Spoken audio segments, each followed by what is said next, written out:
कालू कौवा जंगल में पक्षियों के ताले मरम्मत करने का काम करता था, इसलिए कालू कौवे के लिए कोई भी ताला खोलना कोई मुश्किल काम न था। लो जी मिट्ठू, आपकी अलमारी का ताला मैंने ठीक कर दिया है। वाह कालू कौवे, तुम अपने काम में माहिर हो, ये लो अपनी मजदूरी।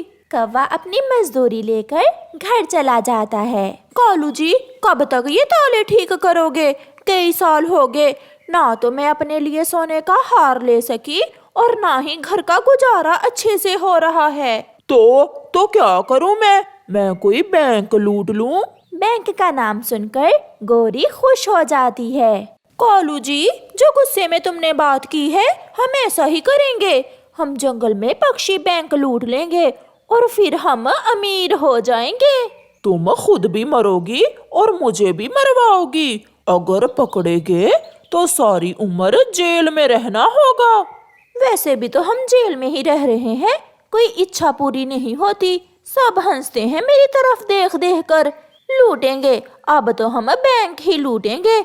अगर तुम बैंक नहीं लूट सकते तो मैं अपने मैके चली जाती हूँ। ये सुनकर कालू कौवा गोरी की हर बात मान लेता।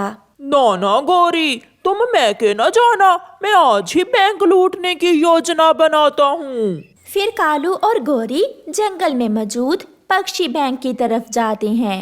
वो दूर से छुप कर देखते हैं। ये कबूतर का बच्चा यहाँ क्या कर रहा है? ये यहाँ सिक्योरिटी गार्ड है। अगर बैंक लूटनी है तो पहले इस कबूतर के बच्चे का कुछ करना होगा। तुम चिंता ना करो, मैंने सोच लिया है इसका क्या करना है। फिर वो घर चले जाते हैं। रात भी हो जाती है।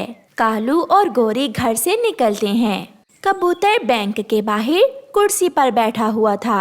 गोरी कौवी कबूतर के पास जाती है। कबूतर भैया, लो, मैं ये मिठाई लाई थी तुम्हारे लिए। धन्यवाद बहन कौवी, मुझे भी भूख लग रही थी। कबूतर वो मिठाई जैसे ही खाता है वो गहरी नींद सो जाता है, क्योंकि गोरी कौवी ने उस मिठाई में नींद वाली दवा जो मिला रखी थी। कालू कौवा भी वहाँ आ जाता है। ये ताला तो बहुत साधारण सा है, इसकी चाबी मेरे पास है। कालू कौवा 1 मिनट में ही बैंक का ताला खोल लेता है। कौवा और कौवी बैंक में घुस जाते हैं और 2 बोरियां रुपयों की भरकर वहाँ से भाग जाते हैं। सुबह हो जाती है। सब जाग गए थे। कौवा और कौवी सो रहे थे, क्योंकि वो तो रात भर जागते जो रहे थे। पुलिस आ जाती है। ये चोर बाहर का होगा, क्योंकि इस जंगल में कोई चोर नहीं है। साहिब, मैं कभी नहीं सोया, बस आज रात थोड़ी देर के लिए आंख लग गई थी। जागा तो सब लुट चुका था। आप चिंता न करें, चोर जहाँ भी होगा वो पकड़ा जाएगा। कौवा और कौवी भी उठ जाते हैं। कालू जी, आज का दिन हम इस जंगल में गुजारेंगे और रात होते ही पैसे लेकर दूसरे जंगल भाग जाएंगे। गोरी, एक बार बाहर जाओ और जायजा लेकर आओ, बाहर क्या हो रहा है। फिर गोरी कौवी बाहर जाती है। सामने बैठी हुई चिड़िया को देखकर गोरी कौवी वहाँ चली जाती है। चिड़िया, क्या कर रही हो? गोरी, कैसा वक्त आ गया है, आज रात किसी ने बैंक ही लूट ली। अच्छा, मुझे तो नहीं मालूम, क्या कोई पुलिस वगैरह भी आई है वहाँ? हाँ, बड़े शहर वाले जंगल से पुलिस आई है, वो इन्वेस्टिगेशन कर रहे हैं। चिड़िया, अगर तुमने बैंक लूटी है तो बता दो, वरना पुलिस तुम्हें पकड़कर बहुत मारेगी। गोरी, क्या मैं बैंक लूटूंगी? मैंने कभी एक दाना नहीं चुराया किसी का, बैंक कैसे लूटूंगी? फिर वहाँ एक पुलिस वाला आ जाता है। उसके पास एक तस्वीर थी। पक्षियों, क्या तुमने इस पक्षी को कहीं देखा है? तस्वीर देखकर चिड़िया और गोरी कौवी हैरान हो जाती हैं, क्योंकि वो तस्वीर तो कालू कौवे की थी। ये कौवा तो। गोरी जल्दी से चिड़िया की बात काट देती है। नहीं नहीं, हम नहीं जानते इसे। ये तस्वीर हमने सीसीटीवी कैमरा से ली है, जो बैंक के बाहर पेड़ पर लगे हुए हैं। इसी ने बैंक का ताला खोला था। एक कौवा और भी है इसके साथ, मगर उसका चेहरा सीसीटीवी कैमरे में नहीं आया। पुलिस वहाँ से चली जाती है और चिड़िया गोरी कौवी का मुंह देखती रह जाती है। चिड़िया बहन, भगवान के लिए चुप रहना, किसी को ना बताना। तुम दोनों ऐसा भी करते हो? मुझे तो विश्वास नहीं हो रहा।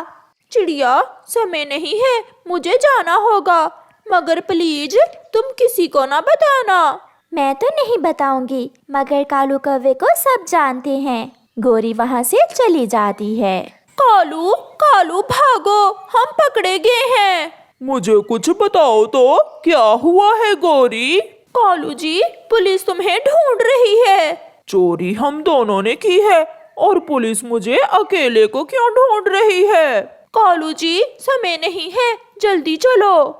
फिर गोरी और कालू रुपयों की बोरियां उठाकर घर से भागते हैं, मगर थोड़ी ही दूर जाकर वो पकड़े जाते हैं और पुलिस उन्हें पिंजरे में कैद करके गाड़ी पर रखकर जेल ले जाती है और कौवों को बुरे काम की सजा मिलती है। जग्गू कौवे के मम्मा और पापा सो रहे थे। जग्गू कौवा चुपके से घर से बाहर निकलता है और घर के बाहर जाकर तेज धूप में बैठकर अपना शरीर गर्म करने लगता है। वो कभी इधर मुंह करता तो कभी उधर। जो भी हो जाए, आज तो मैं स्कूल से छुट्टी करके ही रहूंगा। फिर अपना शरीर धूप से गर्म करने के बाद जग्गू घर में जाकर रोने लगता है। मम्मा, मम्मा, मुझे तेज बुखार है।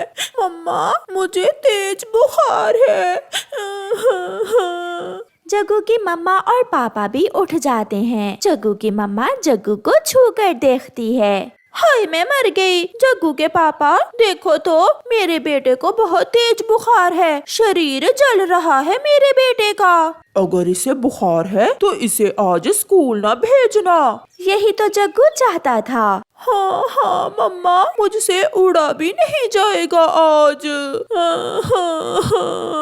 ऐसे जग्गू हर दिन स्कूल ना जाने का कोई ना कोई नया बहाना ढूंढता।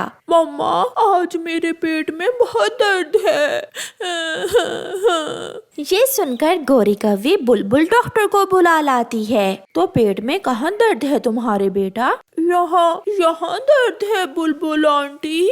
मैं अभी टीका लगाती हूँ, इससे दर्द ठीक हो जाएगा।